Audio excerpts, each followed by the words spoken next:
Excellency, Ratu Epeli Nailatikau, may I request Your Excellency to come forward to the podium and take the oath of allegiance and the oath of office as President of the Republic of Fiji.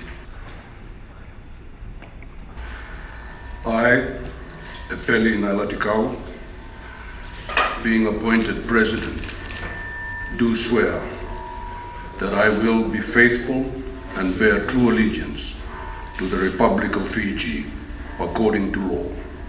So help me God.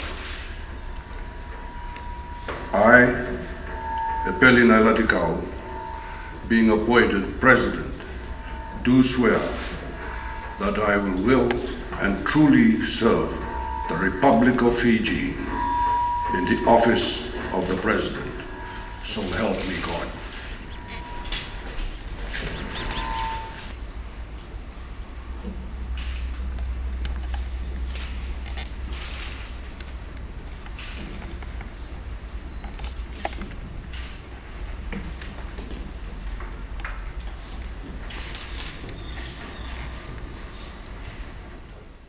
The Lord bless thee and keep thee.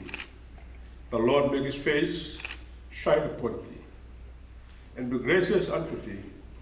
The Lord lift up his countenance upon thee, and give thee peace. Amen. Amen.